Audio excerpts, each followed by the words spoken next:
Salut, comme je vous ai fait la dernière fois avec les one-shots en fait, là je voulais parler des sagas que j'ai retrouvées en rangeant dans ma bibliothèque parce que pendant près d'un an, pas mal de mes livres étaient en carton, donc il y a certaines sagas et certains livres que j'avais un petit peu oubliés parce que je ne les voyais plus. Mais en les rangeant dans ma bibliothèque, je me suis dit, et j'ai pas mal de, enfin j'ai quelques sagas que j'ai terminées et donc du coup je ne reparlerai probablement jamais, mais ça serait bien quand même que j'en parle. Du coup, je pensais que ça allait être difficile, comme pour les one-shots, d'en choisir pas beaucoup. Et en fait, parmi mes sagas terminées, il n'y en a pas tant que ça, dont on n'a pas énormément parlé, parce que reparler de Hunger Games, reparler de Divergente, reparler d'Harry Potter, franchement, j'en vois pas trop l'intérêt. J'ai aussi After que j'ai terminé, mais comme je parle des Before, je me suis dit que c'était pas la peine de revenir avec After. Et là, comme ça, je ne sais plus quels sont les autres que j'ai terminés, mais j'ai préféré en choisir trois. Donc c'est des genres assez différents. Il y en a peut-être une qu'on connaît plus parce qu'elle a été adaptée en film comme Je veux vivre d'ailleurs. Mais c'est pas grave, j'avais envie d'en parler. Je vais essayer de vous dire les musiques que j'ai écoutées en les lisant, mais j'ai pas revérifié avant de tourner la vidéo. Et il y a des titres et des noms que je ne me rappelle plus trop et j'ai peur de dire des conneries. Mais comme d'habitude, je mettrai les liens vers les musiques en dessous des livres dans la barre d'informations. Comme ça, si ça vous intéresse, vous pourrez les écouter et découvrir des nouvelles musiques comme moi je le fais. La première saga. Alors la première saga c'est une trilogie, c'est Endless Love de Cecilia Tan. Alors pour être cash et pour le dire direct, c'est une romance érotique BDSM, comme ça c'est fait. Du coup c'est pas du tout conseillé pour les plus jeunes et c'est encore moins conseillé j'ai envie de dire à ceux qui n'ont jamais lu de romance érotique. Ne commencez pas la romance érotique avec cette saga, c'est pas la peine, vraiment. J'écoute une chanson de Marina and the Diamonds pendant cette chanson, je l'ai en tête, je pourrais la chanter encore une fois. Et j'ai choisi cette chanson exprès parce que quand je l'ai entendue, je me suis dit ça va coller au thème, c'est sûr. Et ça n'a pas raté et j'adore cette chanson du coup. Alors du coup, l'histoire, c'est l'histoire de Karina, une jeune fille qui, elle a une famille un petit peu compliquée, sa mère est malade, du coup c'est un petit peu galère. C'est pas compliqué dans le sens où il y a des embrouilles, où il y a des secrets. C'est juste la galère du quotidien comme nous on peut connaître et la maladie du coup. Et donc voilà, c'est assez compliqué. En plus, elle fait une thèse sur l'art et je crois qu'elle a mis ses études un petit peu en pause parce qu'elle a des soucis qu'au début on ne sait pas et qu'on découvre au cours des tomes. Donc je l'ai dit, c'est une trilogie. Et donc voilà, je vais pas vous dire. Alors je vais volontairement pas dire le nom du personnage masculin parce que si je le dis, je vais me tromper et ça risque de. Ça va vous gâcher tout en fait. Mais j'ai adoré ce tome-là en fait et le tome 1 reste, malheureusement, j'ai envie de dire, mon préféré. Le tome 2, je l'ai pas vraiment aimé et le tome 3, il était bien, mais pas à la hauteur du premier pour moi en tout cas. Mais c'est une saga que je conseille quand même. Donc pour l'histoire, c'est l'histoire de Karina qui va rencontrer un homme en fait et elle ne sait quasiment rien sur lui et l'histoire va démarrer.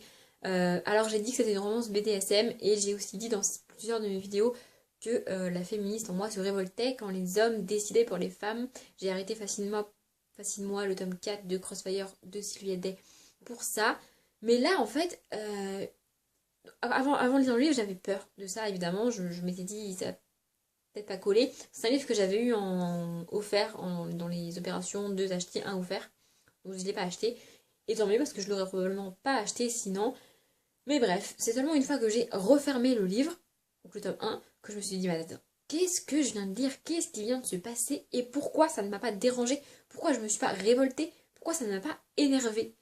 Parce que c'est bien écrit, parce que c'est magnifiquement bien amené, parce que à aucun moment on est mal à l'aise, enfin à aucun moment j'étais mal à l'aise, à aucun moment j'avais peur pour Karina, à aucun moment je me disais non, fais pas ça.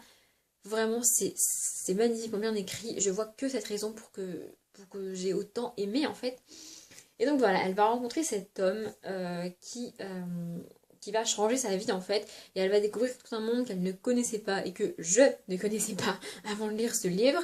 Ça m'a donné envie de lire d'autres livres du genre, mais en même temps j'ai peur d'être déçue parce que j'ai tellement aimé celui-là que ça va être dur de faire mieux ensuite. Donc ce que j'ai particulièrement aimé dans cette saga, c'est que donc tout le long du premier tome, le personnage principal masculin, dont je refuse de dire le nom pour pas spoiler, a un secret.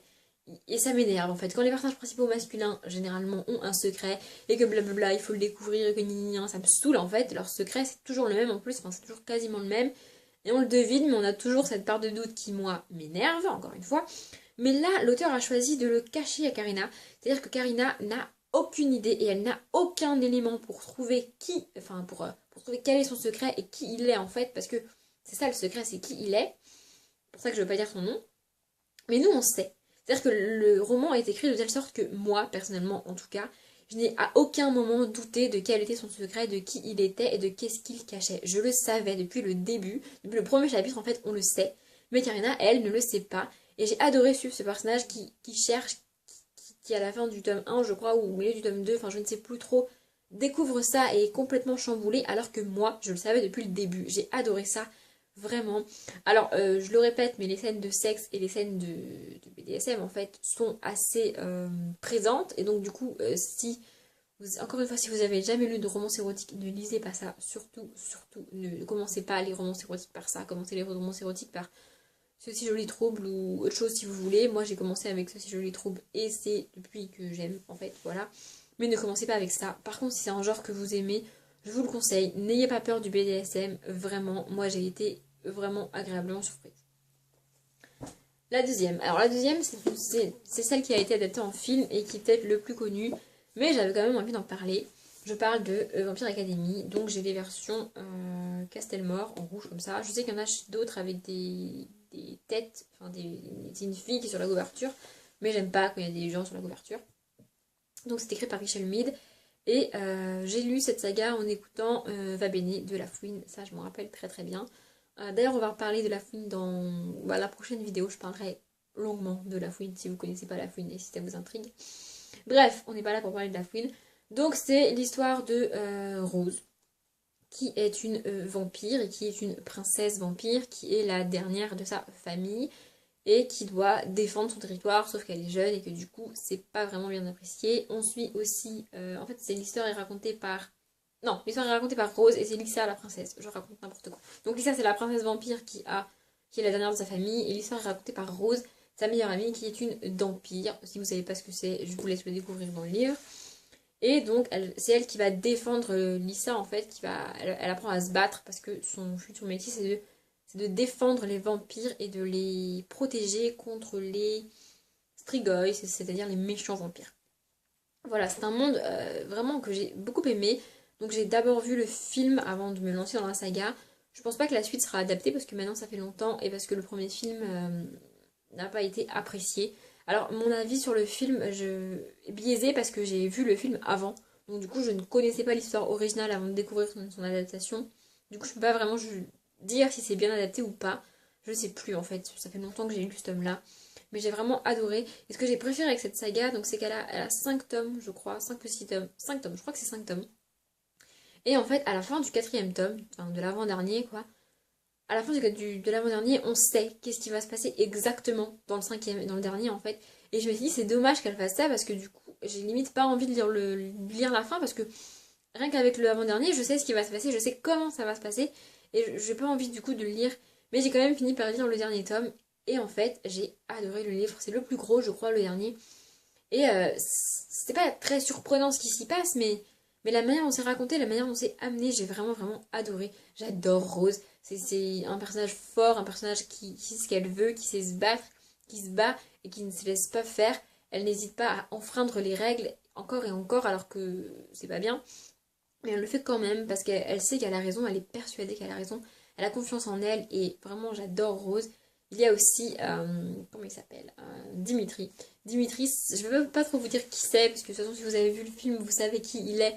Mais j'adore Dimitri. Il y a aussi Christian, parce qu'il y a deux romances principales, puisqu'il y a deux personnages principaux féminins. Bon, les masculins sont un petit peu en retrait. Mais j'ai vraiment adoré, il y a beaucoup de personnages, et ce que j'ai préféré dans cette saga, c'est que les personnages ne sont pas clichés. Enfin, un petit peu, on a Rose qui est un petit peu mise à l'écart par tout le monde, parce que ce qu'elle fait, ça plaît pas, blablabla, blablabla. Mais c'est pas vraiment cliché. En tout cas, c'est pas trop cliché. Voilà, l'auteur a pris juste ce qu'il fallait de cliché pour qu'on puisse s'identifier au personnage en fait. Mais elle en a fait une histoire vraiment que j'ai adorée. Et du coup, comme je l'ai lu à du La Fouine, ça restera une de mes sagas préférées. Je peux que vous la conseiller. Si vous avez vu le film, ne vous arrêtez pas à ça. Surtout, vraiment, essayez au moins de les lire. Ça vaut le coup.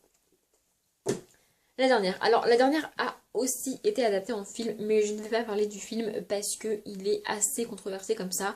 C'est une vieille saga en fait, mais je trouve qu'on n'en parle pas assez, ou en tout cas, il est rare qu'on présente un livre de cette saga.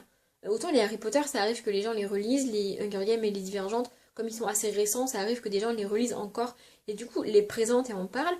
Mais cette saga-là, personne n'en parle. Enfin, on les cite dans les tags, mais on ne parle pas du livre qu'on a lu et de l'histoire. Et je trouve ça dommage. Du coup, je parle depuis tout à l'heure de Eragon. Donc là, j'ai la version grand format qui est totalement abîmée, mais c'est pas grave. Donc, ça parle de dragon. Non, sans blague, Audrey. Alors, au cas où vous ne connaissez pas, je vais la résumer et je vais en parler vraiment parce que je trouve que même quand on n'en parle pas vraiment. Donc, c'est l'histoire de Eragon qui, je crois qu'il a 15 ou 16 ans au début, et il trouve un œuf de dragon et il va découvrir qu'il est dragonnier. Et il va découvrir tout son destin et tout ce qui s'ensuit en fait. Alors l'histoire au début c'est assez triste quand même parce qu'il est seul, il perd des gens, enfin, il se retrouve tout seul en plein milieu de je sais pas trop où.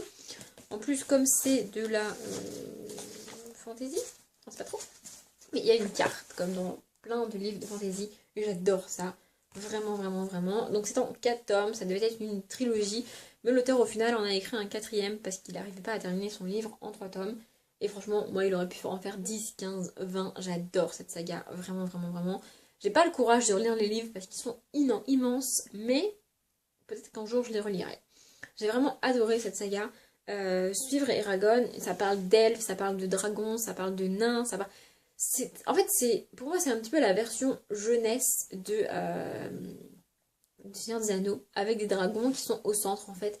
Parce que, enfin, voilà, il y a tout plein de créatures comme ça, tout un monde avec des elfes et des arcs et une forêt et des arbres qui parlent. Et il y a plein de personnages comme ça qui sont créés et plein de bêtes et de trucs surnaturels que j'ai vraiment, vraiment adoré. Il y a toute une histoire avec une épée. En même temps, en fait, c'est la découverte. Donc, Eragon se découvre dragonnier et il va découvrir qu'est-ce que ça implique, qu'est-ce qu'il doit faire, les combats qu'il doit mener contre des méchants, parce qu'évidemment, il y a des méchants, c'est pas drôle, sinon. Et en même temps, il se découvre lui-même en tant que... Enfin, il devient homme, il se découvre en tant qu'homme, et j'ai vraiment, vraiment adoré ce livre. Vraiment, le personnage principal féminin est une elfe. Je ne sais plus comment elle s'appelle, je ne sais plus à quel moment de l'histoire elle apparaît.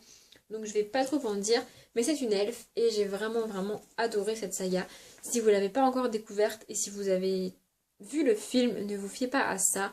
Parce que quand j'ai vu le film, j'avais pas lu les livres encore une fois. Et j'ai beaucoup aimé le film et je comprenais pas pourquoi on critiquait le film. Alors après avoir lu les livres, effectivement, il n'y a même pas la moitié de tout ce qui a été créé par Christopher Paolini dans ce film et c'est dommage. Je trouve que la saga mériterait une vraie et belle adaptation, comme a eu Hunger Games et comme a pu avoir Harry Potter, parce que franchement, c'est magnifique. Vraiment, c'est... J'adore cette saga. Je sais pas comment le dire autrement. Si vous l'avez toujours pas lu, il faut la lire vraiment. Oui, les livres font peur. Oui, il y en a 4. Et oui, ils sont de plus en plus gros. Mais par pitié, il faut essayer de les lire.